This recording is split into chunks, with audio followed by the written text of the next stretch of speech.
We, as older generation, we have not grown up in the whole digital world. The mission I have here is to bring Epos into the next phase and to help facilitate this step.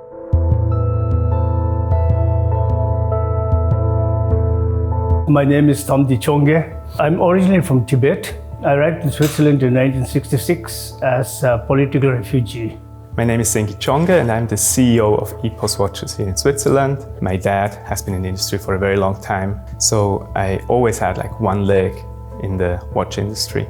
Since I was a young boy, I was always dreaming to work in the watch industry, or at least have something of my own in the watch industry. I come from a finance background, and then when my dad got sick in 2018, I took over the company. He almost grew up with the watch industry, so it was more or less somehow natural that he would one day succeed.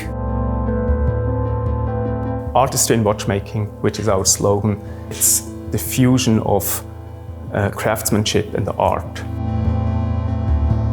Taking the watches, taking the movements, modify them, give them special functions, give them an edge. Take something that is known sometimes, like a moon phase watch, and then rethink it and apply it in a way that we haven't seen before. And we have the very short communication channels and the very short processes to make it happen very quickly, which gives us an edge, because if we have a good idea, we make it happen, and we make it happen in a very, very nice way.